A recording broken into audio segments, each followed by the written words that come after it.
place to be, where art, life, and spirituality connects you and me. Science of mind and spirit, the foundation we teach and live. Love, joy, and belonging are the gifts we have to give. Our consciousness, our being, open at the bottom, open at the top. We're not simply one with God, but we are it itself. It will never stop. SIA, our spiritual center, family and home. It's where we come to practice and remember there is only one life, one mind, one infinite, eternal, self-existent. 'Cause we pause, embodying all that we are. We shine like a glorious star. Our consciousness, our being, open at the bottom, open at the top. We're not simply one with God, but we are it itself. It will never stop. SIA, our spiritual center, family and home. It's where we come to practice and remember there is only one.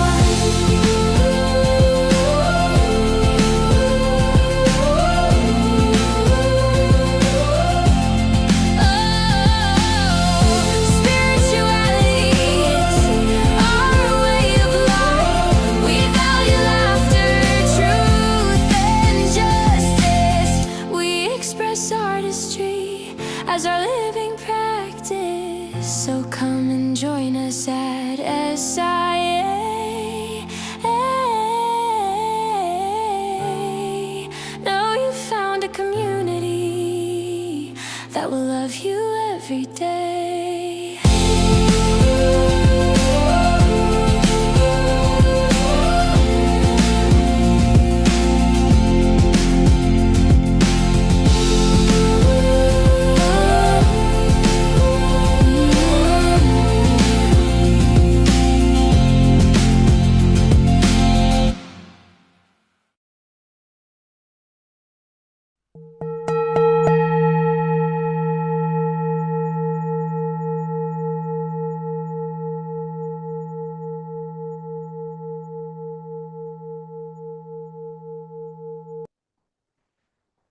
Namaste, greetings and blessings, and welcome to the Center for Spiritually Integrated Arts.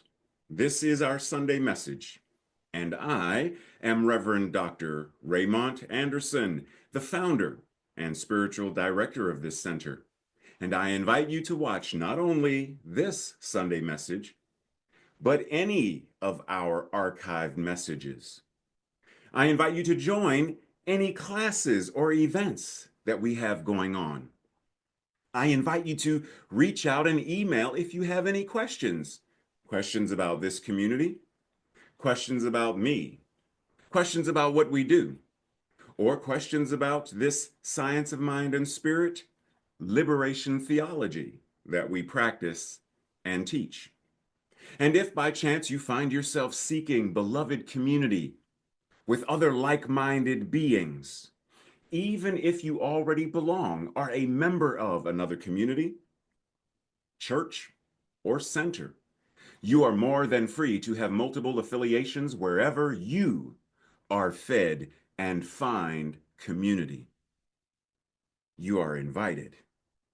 And lastly, feel free to click like, subscribe, and share this or any other message or announcements with others in your circle. And with that, much appreciation, love, and blessings. Enjoy the message.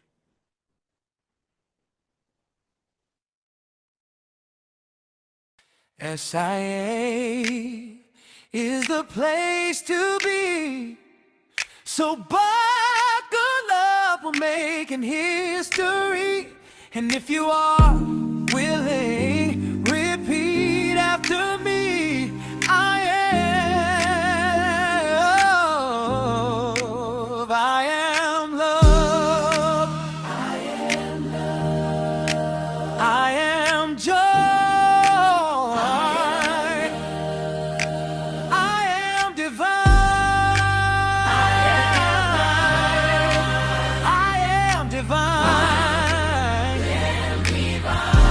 it right. One more time. I am love. I am victor. I am divine.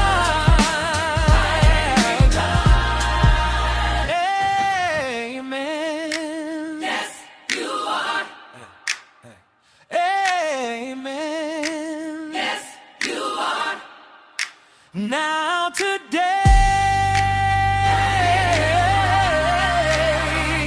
message begins.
Namaste and greetings. As we continue our conversation, the fear and the furious. Today we are talking about peace from the presence of fear, which I know sound like that don't make no sense. Fear is often seen as a threat to peace. I mean, how can I be at peace if I'm afraid? But what if fear can guide us directly to peace? What if fear is pointing the way? So this week we are going to explore, what if fear is not the enemy, but rather fear is an ally? Fear is a guidepost when we access it effectively. It is a guidepost that points the way towards deeper, quote unquote, fuller, quote unquote, understanding, embodiment, and manifestation of peace. What if? And I know we don't like fear. We don't like it. We don't like the way it feels. We don't like it. But in order for us to utilize it as a guide, a guidepost, an ally, it's understanding how to befriend it, how to feel it and be present with it. So we're not going to stay on this very long, so I invite you to come back to it. But this map of fear gives us a lot of ways of looking at it in order to move, just like a regular map, in order to navigate and move through the various concepts, feelings, relationships, etc., as it relates to physical, emotional, financial, relationships, death, all of the things and all of the ways that fear can show up and impact us in our lives. So I invite you to come back and on your own time, check it out. And where do I resist? Where do I allow? What does it mean to resist? What does it mean to allow? Is love the opposite of fear? The absence of fear? What does that mean for me? Just be present and simply ask the questions. Sometimes it's not about having an answer. It's about asking more effective questions. Now, like any map, if we decide to go somewhere, for example, here, you know where this is? Can you recognize where this? No? You say what? You're not good with geography. Okay, fine. It's Japan. In order to plan a trip to Japan, we need a map. I mean, generally.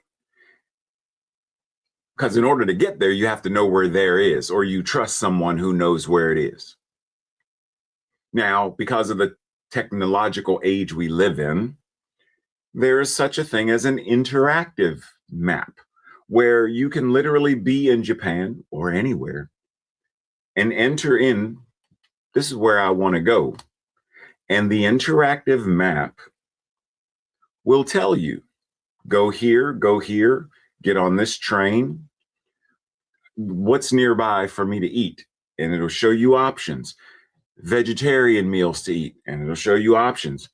Authentic Japanese food, and it'll show you options. Western or American dishes, it'll give you options. Hence the name, interactive, like interdependent. We work in relationship. The map and I work in relationship.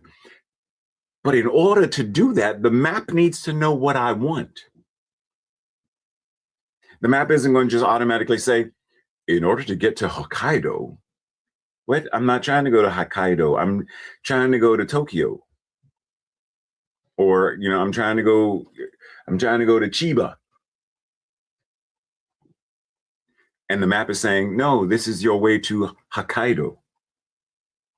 Or go eat here. I'm not hungry. Go eat here. What? See, it's not the way it works. But very often, that's what fear does. Fear tells us where to go and how to act. Fear is not interactive. Fear tends to be reactive. And our approach to fear is almost like fear is radioactive. So in order for us to recognize fear as an ally, to access it in a more effective manner, we have to be proactive. And proactive says, well, what is my destination? If you're in New York and you want to go to a certain place, Carnegie Hall, for example, then as it has been said, all roads lead to Rome. Okay, so rather than saying, well, how do I get to Carnegie Hall? Well, there's only one way. Practice. There's only one way. No, there isn't. Because technically, all of the roads, in some way, shape, or form, can lead to Carnegie Hall. All roads, including fear, can lead to peace if we know how to access the road. I believe that in America, there are many people who are awakened to the fact that violence cannot remove violence. They realize there is no way to peace because peace itself is the way. Those people must come together and voice their concern strongly and offer their collective wisdom to the nation so that the nation, the country, the people can get out of the current situation, obsession with violence and warmongering. Every one of us has the duty to bring together that collective insight. With that insight, compassion will make us stronger and courageous enough to bring about a solution for the world. A world that works for all takes courage. Are we courageous enough to come together with our collective insight and collective wisdom to change and transform the current situation, which can only happen by changing the current consciousness? Which means we have to be willing to be in conflict with the current consciousness that says violence can get rid of violence. Threats can bring about peace.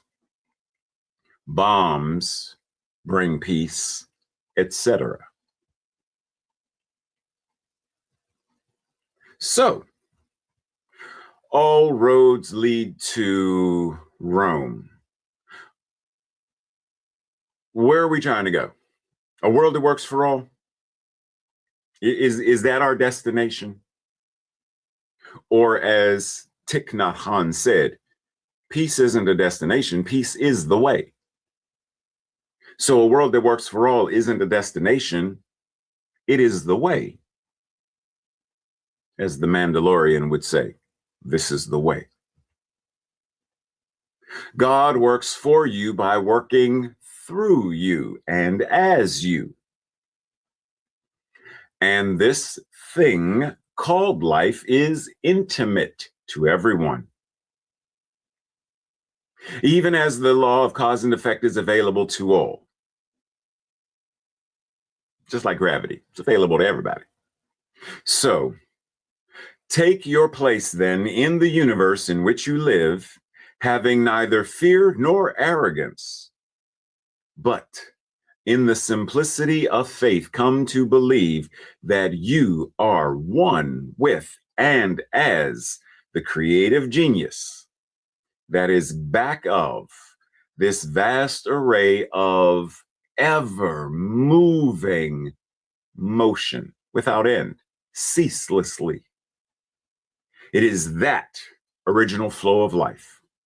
And you are as much a part of it, and it, you, as the sun, the earth, and the air. Oneness.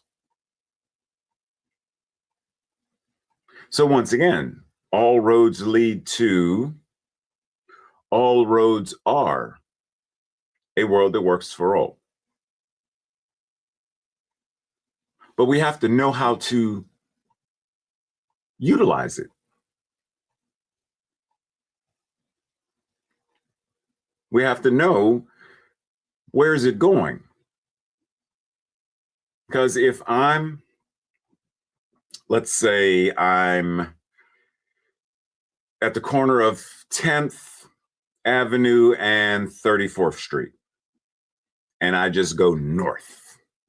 I don't make a right, I don't make a left, I just stay on 10th Avenue and just go up, up, up, up, up. I'm going to go past Times Square, up, up, up, up, up, through Hell's Kitchen, up, up, up, past the Theater District, up, up, up, up, up, up, up, up, up, past Fordham University, till I get to Harlem.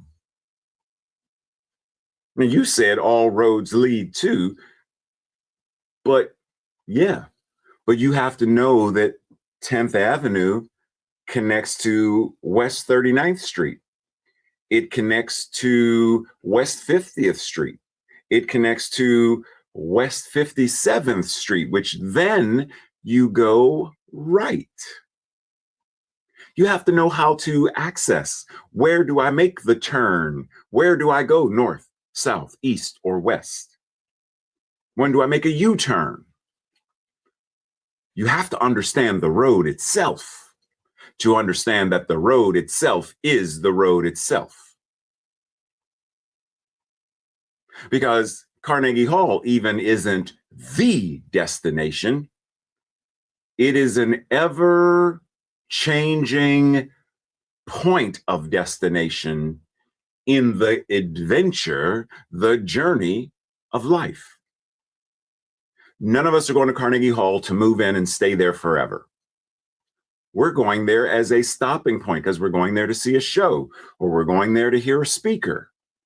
We're going there to rehearse, and then we leave. So destination is not the final destination. It is a destination, followed by another, followed by another, followed by another, just like breathing. So we have to understand the vastness of the road itself versus focusing on the destination. Feelings like disappointment, embarrassment, irritation, resentment, anger, jealousy, and fear, instead of being bad news, are actually very clear moments that give us an opportunity to learn where and how we are holding back. These emotions, these feelings teach us to poke up, perk up, and lean in when we feel we'd rather collapse and back away. But no, it's time to lean in. These emotions and feelings are like messengers. The etymology of angel is messenger. They are like messengers that show us with terrifying clarity exactly where we are stuck.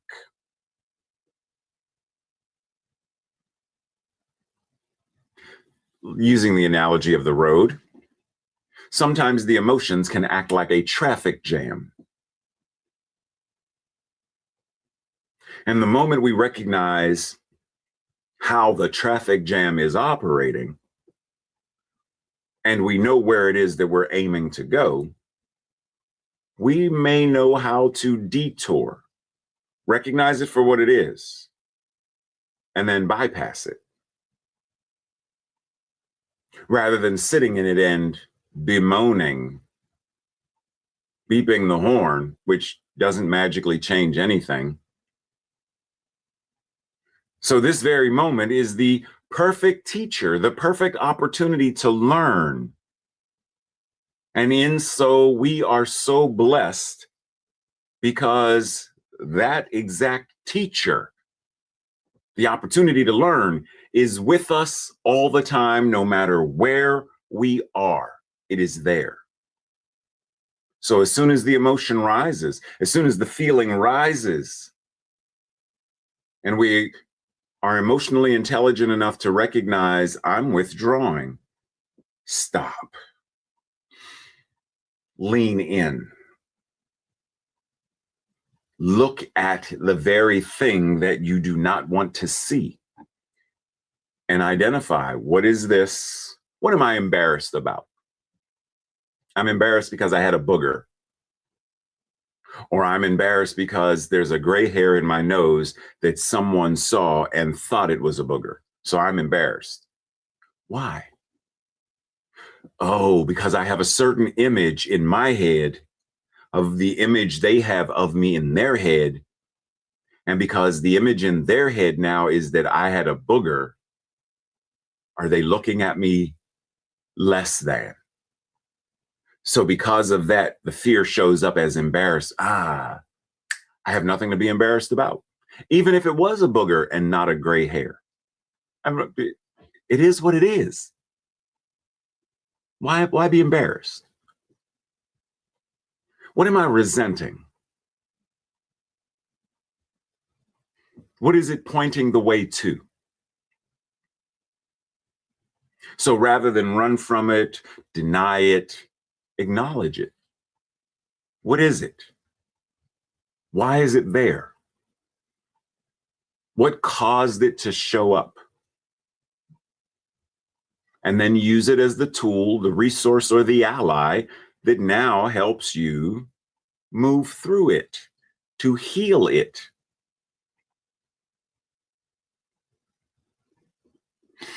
The psychology of exhaustion. Okay. Once again, we're not going to go over the whole thing, so I invite you to come back and review this. But the general idea is chronic fear is the dangerous one. Fear in and of itself is just fear. Ooh, ooh, ooh. Did you see that? You saw? You didn't see it? It was a bear. It was, oh man, and it's gone. Right? It's not in the kitchen making porridge right now. It showed up and it's gone. Chronic fear. Wait a minute. What if they turn the United States into the Handmaid's Tale? Like for real? Like what if we lose our democracy? Like what if we go back to slavery times? And like what am I gonna like? Wait. Where are you right now? I mean, did you see something where they said they're getting ready to pass a law where it says you have to greet everybody with under his eye? Like what's making you feel this fear right now the way you are as a chronic fear? That fear is unsustainable. The human nervous system is not built to stay on high alert in the survival mode indefinitely. It will lead to physical, emotional, psychological, spiritual exhaustion. So what do? Well, peace rarely comes out of fear by accident. It comes when fear is transformed, exhausted, meaning burned through, or transcended. So we are invited to share our vulnerability, use fear as a bridge, because everybody feels it at some point or another, generally. I mean, yes, there are some people who are psychopaths who don't feel, yes, we're not talking about. Overall, fear is a form of human currency. So be present. Come together. Use it as a bridge. Okay? Political and systemic dynamics. Involve ourselves in the deterrent. On a societal and historical level, peace is sometimes brokered, not out of a sudden moral enlightenment, but out of a calculated, terrifying realization of mutual destruction. The atomic bomb, nuclear weapons. So let's come together at the level of political and systemic dynamics, connected with fear as a bridge, in order to transform and transcend and transmute.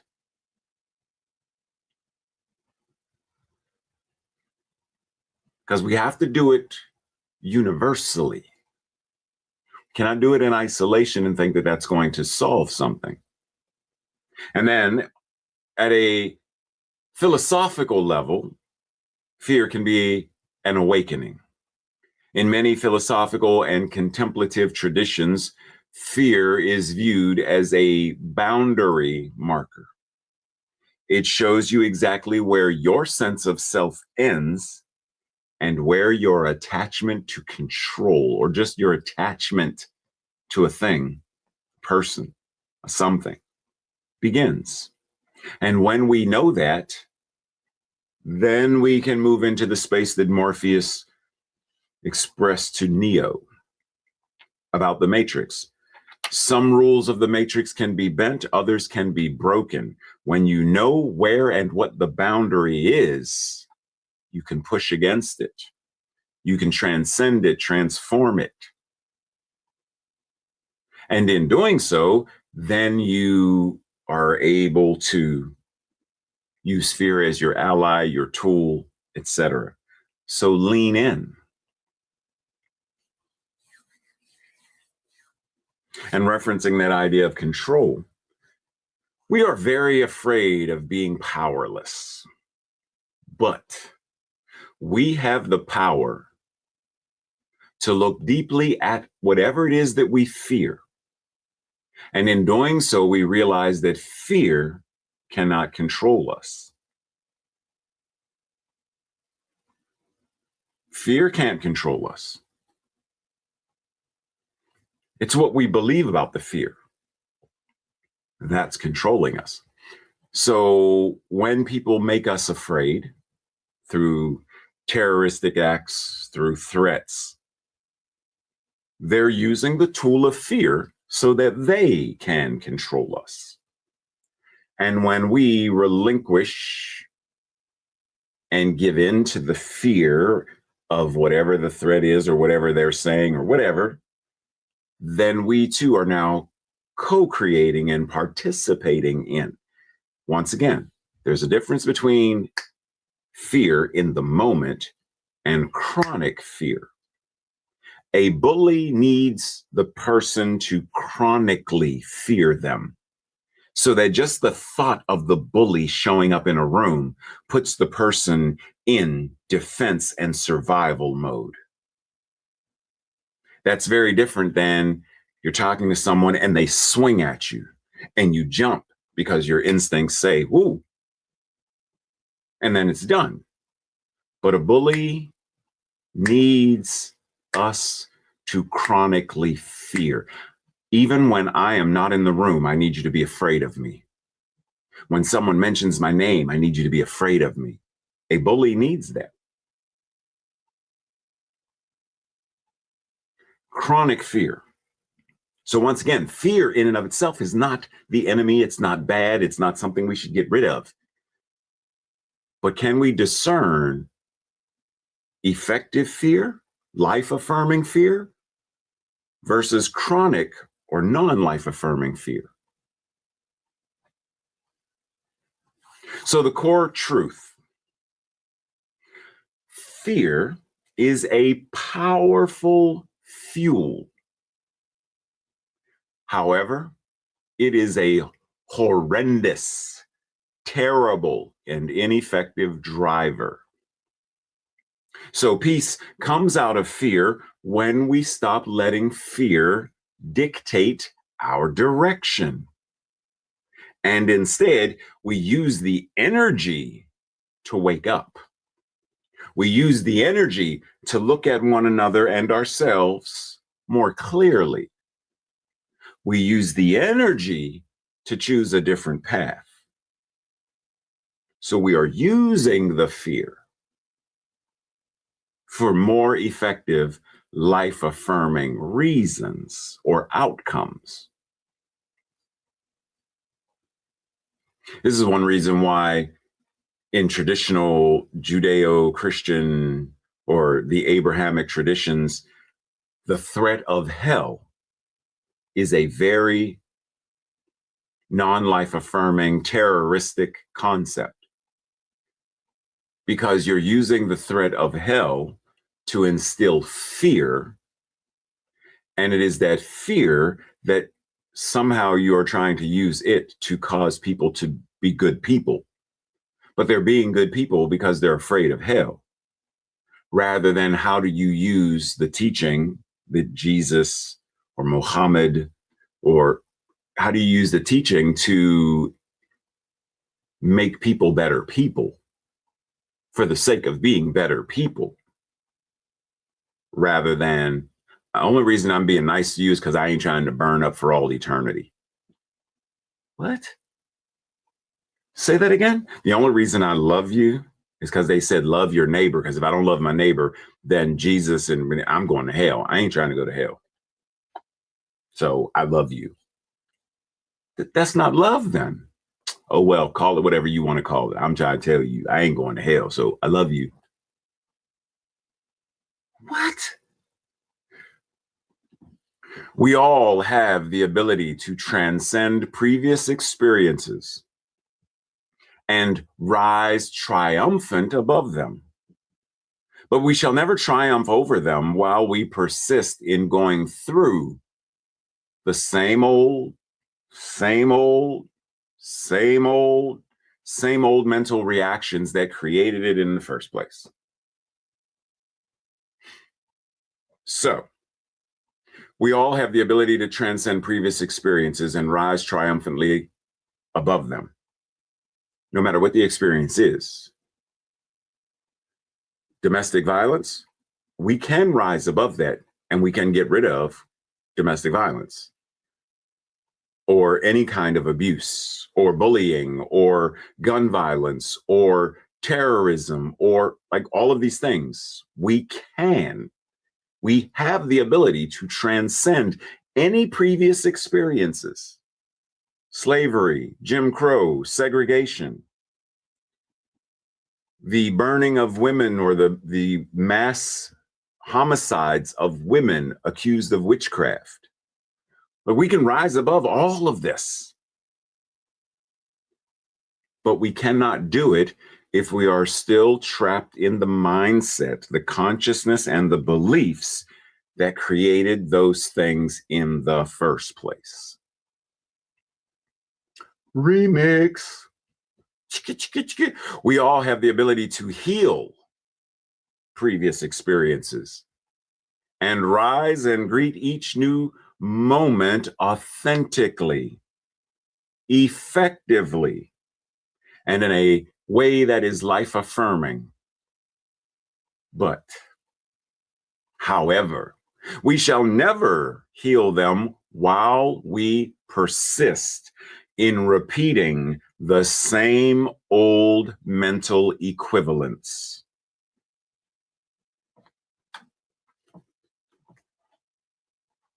You cannot repeat the same old mental equivalents while thinking somehow you are going to be able to change. I'm not going to be able to eat lasagna if I'm using the recipe for carrot souffle. Because no matter how I blend or mix the ingredients, according to the recipe for carrot souffle, lasagna is never going to spontaneously poof. Doesn't work that way. So if we are still following the recipe of, if they come at you with a stick, get a brick. They come at you with a brick, get a bat. They come at you with a bat, get a knife. They come at you with a knife, get a gun. They come at you with a gun, get a bomb. That's the way to peace. We will never, as long as we are continually repeating the same consciousness, the same beliefs. Breathe. So, where are we going again? What are we trying to do?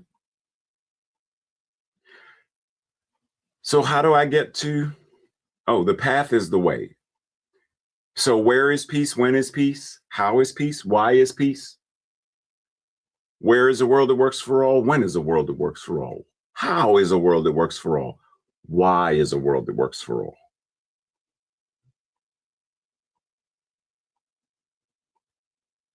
Where? Right here. When? Right now. How? However. Why? Why not?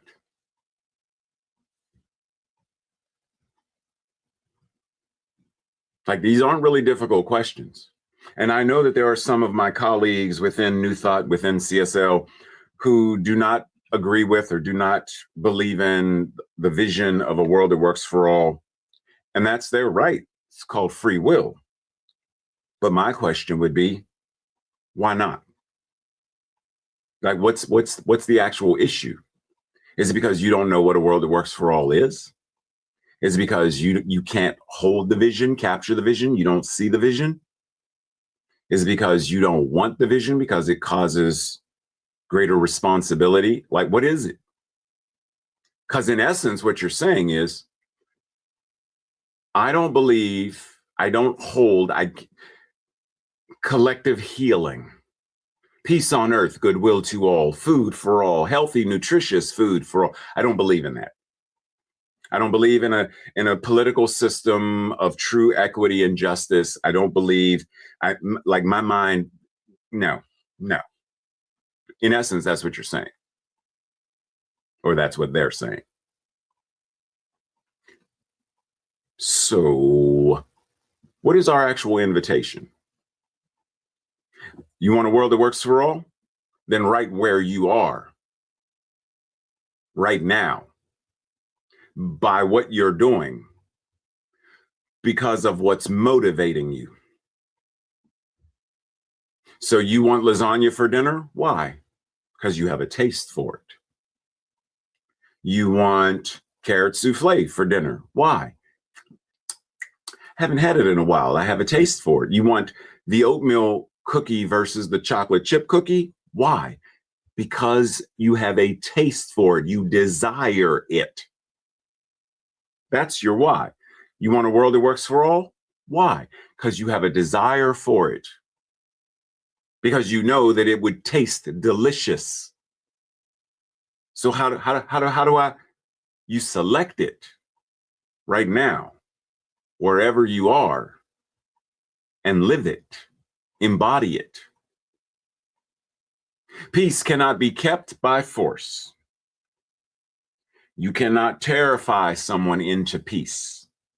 You cannot threaten someone into peace. Peace can only be achieved by truly understanding and embodying what it is. You don't make good Christians through threats and fear. You make good Christians by people embodying the teachings of Yeshua. Love thy neighbor as thyself. Christian nationalism is based on fear and force. We're going to force you all in the that's not peace. That's using Christianity as the cool kids club, and that's spelled with K's. Cool Kids Club, KKK. It's using the Bible as a theater prop, and it's using Jesus as a mascot. Because fear and force and terrorism is the tool that they use to force a version of peace that isn't really peace. It's compliance. It's authoritarianism. Call it what it is, because that's the only way we can change and transform any of this stuff.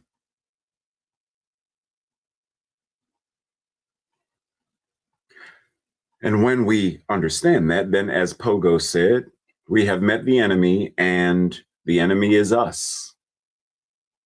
We are the ones who created, humans, created the situations, the laws, etc. If we want different ones, then we have to be the ones who do it. So if you want to make peace with your enemy, you have to work with your enemy. And then your enemy becomes your partner. Now, we could have a very different discussion on, well, what is an enemy? What makes an enemy? Who is the enemy?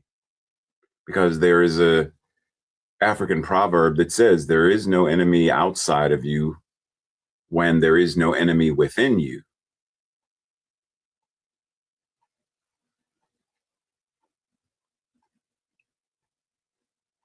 The enemy on the outside cannot harm you when you have no enemy on the inside of you. When the truth of who you and what you are, there is no enemy. I am not. In my mind, my body, my heart, my soul, there is no enemy. There is no adversary, meaning, because the KKK, they Christian nationalism. But the idea is, I'm not carrying them with me. Remember, chronic fear? I have no chronic enemy that I need to carry with me as a reminder of the threat of, no, when the threat shows up, it shows up. I don't have a reason to be afraid of a rattlesnake right now. There isn't one in here. But I understand, rattlesnake, dangerous, venomous. I understand that. So if I go somewhere and wherever I go, the tour guide says, now be mindful, if you hear Okay, now I'm aware. Now I'm vigilant because the actual possibility exists now. Doesn't exist where I am right now. So there is no enemy within.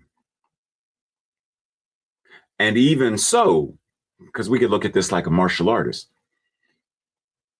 if I have the level of awareness that says even when the person in front of me is preparing to attack, because of my sense of calm and serenity, I am far more likely, far more capable of defending myself because I'm not doing so out of fear. My defense comes from simply the awareness of there is a storm and I am quelling the storm like Jesus did. Quiet. It's one of the things I loved about Aikido, because Aikido said, yeah, I'm going to put you on the ground, but I can choose to do so in the most peaceful and loving way possible. You're still getting introduced to the concrete, but I can choose how quickly or abruptly I introduce you.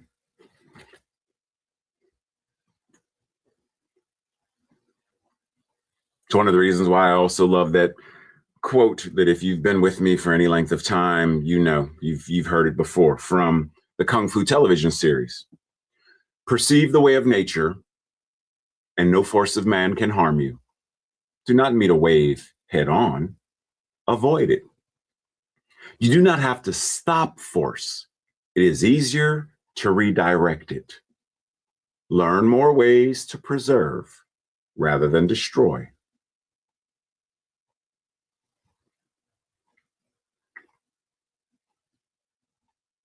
The way of nature. Preserve rather than destroy. Avoid rather than check. Check rather than hurt. Hurt rather than maim. Maim rather than kill. For all life is precious, nor can any be replaced. Stages of. It's not immediately kill.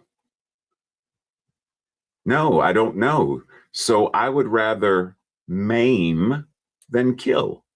Because even in maiming, I am seeing that your life is precious. Now, does that mean that there are not instances where, yes, there are, common sense says, yes, there are instances where that may occur. However, our point being, that's not the goal. That is not the desired outcome. The desired outcome is to preserve rather than destroy. A nuclear bomb does not preserve anything.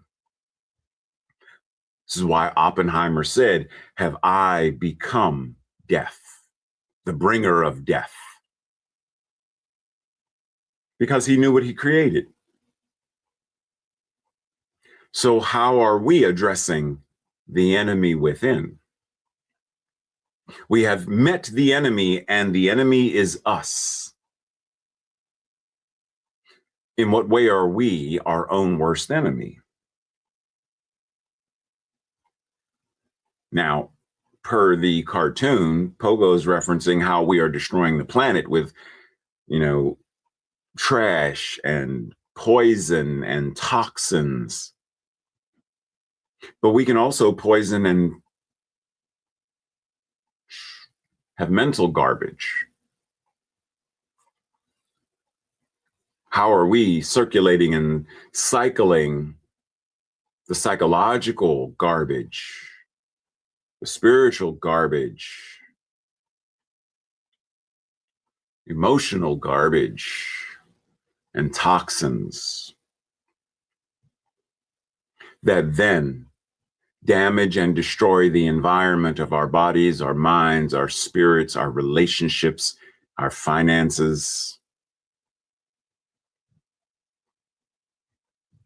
Fear and faith are identical in that the energy used is one and the same energy as that used in the other. Since there is only one final energy in the universe, and this final energy is the energy of whatever our mental equivalent is, fear is a positive acceptance that you shall experience whatever it is you don't like. Whereas faith is positive acceptance that you shall experience what you do like. However, they are identical in our mental action. The only difference is in the direction of that. Okay, gotcha. And what do we do with that? So what do you see on your screen right now? What word do you see? Do you see the F-A-I-T-H? Did you know that if you flip it, it's now F-E-A-R? Same image, but based upon how you look at it, the word changes. So based upon the energy, how are you utilizing the power of faith? In a life-affirming manner or a non-life-affirming manner? Because we get to choose.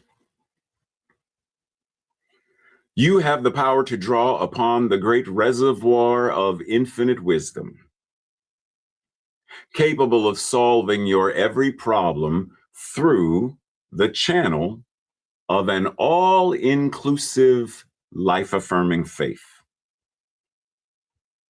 However, such a faith is in action only when you have completely surrendered all your doubt, resentment, and all your fears, regardless if they are big or little, doesn't matter. So remember, faith is natural, fear is unnatural.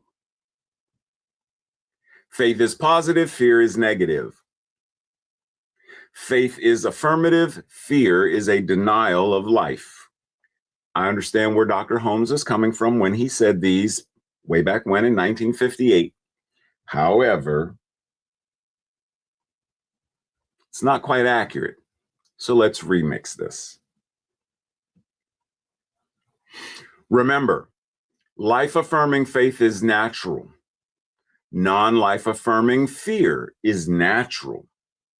But there is something we can do to change it in more life-affirming ways. Say it again. Both of them are natural. Fearing a fire is a biological response to the threat. It is natural. Having a close call in a car accident, the adrenaline, it is natural. It becomes non-life affirming when it becomes chronic. Every time I get in a car, I'm afraid. I'm afraid of the possibility of what if. That, while on a certain level is natural because it is a trauma response, right? Okay, you with me still? Okay, just saying, making sure you're still with me. Both of them are natural. Faith is either life-affirming or non-life affirming, as when it produces irrational or imagined fears. Still faith. And because we have access to this, sorry, I'm skipped one. Fear is a denial of life only when it is not life-affirming. Sometimes fear is the most life-affirming thing to feel in the moment because it is about preserving life. And because we have access to the great reservoir of infinite wisdom, creativity, power, and more, we are more than capable of solving every problem if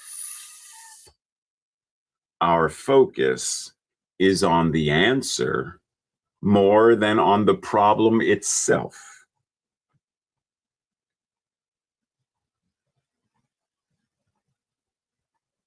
Breathe. If fear is contagious, faith is doubly so. How wonderful it is to think that we can broadcast mental germs of confidence, of love, of peace, of joy, and of goodwill. How wonderful to know that each one of us can so influence our environment that everyone who steps into it will be benefited and changed by it. Uh-huh. Uh-huh. Mm-hmm. Hold on. Let's go back. Faith and fear, two ends of the same, life affirming, non-life affirming. So our thing is in this moment is, yes, we do broadcast love, joy, but we also broadcast fear and worry and doubt. We broadcast all of it. How are we choosing to show up in the world? What energy are we choosing to give off? Because if we want something we have never had, we have to be something we've never been and do something we've never done. A world that works for all. Who do I have to be? What do I have to do? Collectively, who do we have to be? What do we have to do? Globally, who do we have to be? What do we have to do? So to get somewhere you have never been, you have to be something you have never been. To get somewhere you have never been, you have to be something. For example, because I hear you questioning. When I lived in DC, the number of people that I met in Washington, DC, who had never been to the National Mall, the White House, the Capitol, any number of the various sites that people from all over the world visit to see. Because they were not being people who went outside of their comfort zones. They were not being people, excuse me, they were not being people who were into historic sites or museums, etc. And so they did not go somewhere new because their inner mental equivalents were not new. To actively embody and engage the science of mind and spirit 4.0 is to utilize everything that you are to ever evolve, letting anger, doubt, sadness, and fear be signposts and fuel that we can use to propel us into a new state of awareness and a practical way of being in the world where we become contagious with life-affirming faith, joy, hope, wonder, beauty, and all that we can be as the divine. As Bruce Lee once said, absorb what is useful and discard what is useless, and add what is specifically your own. This is the essence of what it means to be open at the top and open at the bottom. We do not shy away from life. We live it. Breathe. This week's affirmation, our declaration, I will say it first. And then if you agree, I invite you to repeat it the second time. I meet and greet fear with curiosity, compassion, courage, and conviction. Together. I meet and greet fear with curiosity, compassion, courage, and conviction. Yes, we do. And this week's Thursday night study group questions, or your own personal journal questions, Number one, what would I be doing if I wanted to relocate to a different city or a different country? What would I be doing? In order to do that, what would I be doing? And how is that similar to planning a trip to a different version of Earth? So if I wanted to move from where I am to Japan, what would I have to do to relocate? What do I have to do? And how is that similar to planning a trip to a world that works for all? Number two, what, based on my current awareness, causes people to be violent, either as aggressors or violent as defenders? Number three, what does it mean that I am my own worst enemy? And how do I become my own best friend? Number four, how contagious with life-affirming faith would I say that I am?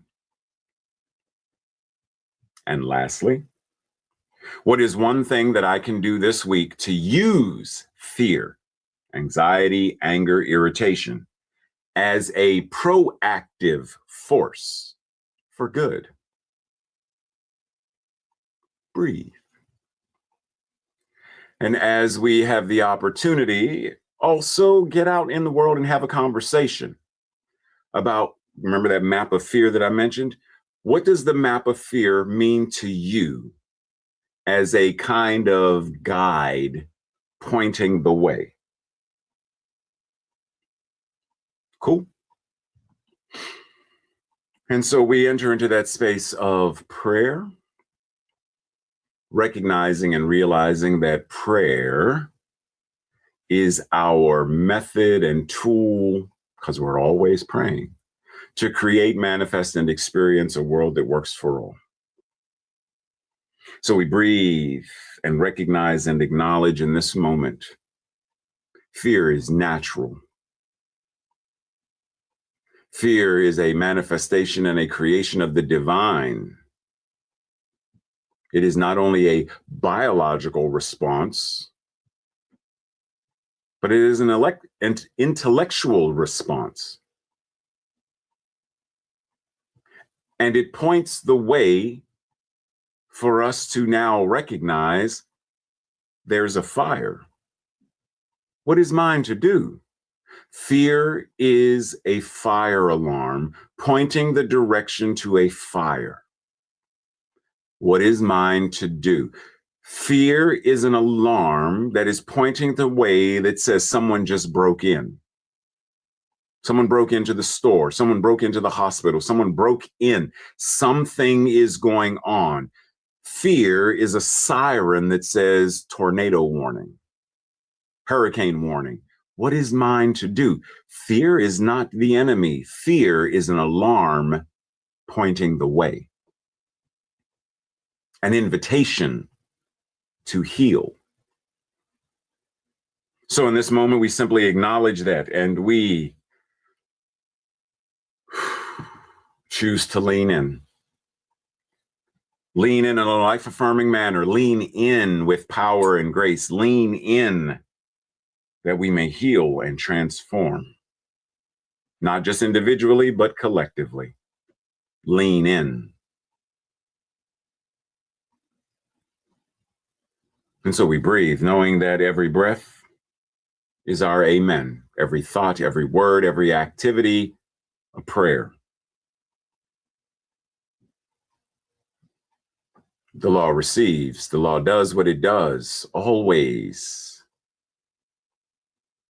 And so this entire message and everything regarding what we have taken from it and what we will do with it is all a part of what the law is responding to as our prayer. And whatever that prayer is, there is an amen attached. Even if that is chronic fear, there is an amen attached to that. So we consciously choose, what is my amen attached to? What is the amen of the law attached to as it relates to me? I get to choose that. And so I breathe and I choose in this moment, knowing it is already done. And so it is. And so it is. Blessings, love, and appreciation as always. May you have a blessed week. I know you will. And until I see you either later during the week or next Sunday, love, appreciation, be well.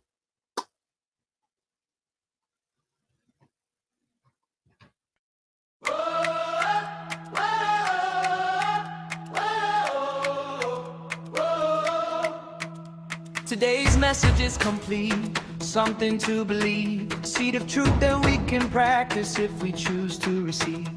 As we take the science of mind and spirit pour it over to every corner of the world where the healing needs to go. We know it's not a secret, can't block behind a door. It's the wisdom that we're living, and love is what we share it for. Now step into the world, be a healing, hopeful beacon. You're walking the path and offering to all who may be seeking. Know it, practice it, live it every day. That's how we heal the consciousness. We wash the ignorance away. Time to heal the world and make the vision come true. No more waiting for someone else to do what we can do.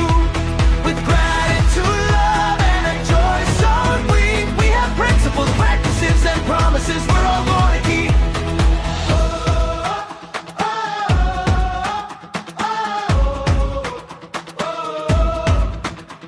Take the teaching out into the busy street, to every stranger and every soul you meet. Dedication to liberation is the key we hold. A story of freedom that's waiting to be told. Right where you are is holy ground. Feel into your rhythm and the sacred sound. You're an incarnation of the divine. You're holy, powerful, and good.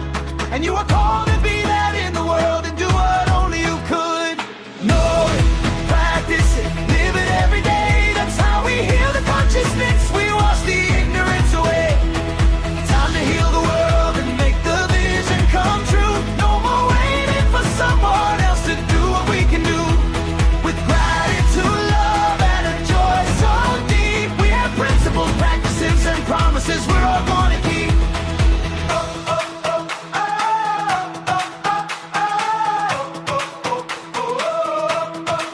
Be the change that you want to see. Unlock the chains and set all life free.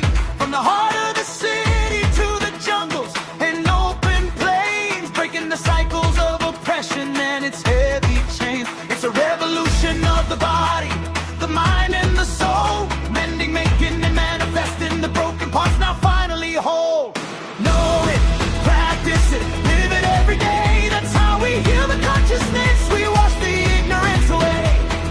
Time to heal the world and make the vision come true. No more waiting for someone else to do what we can do.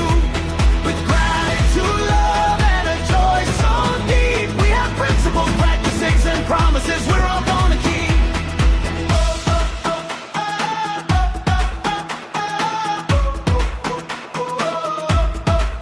Right where you are sacred.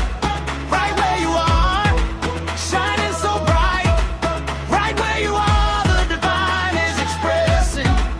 Right where you are, life. So live it every day. Make the vision now come sing. In divine is not far off watching. It is incarnating itself as you.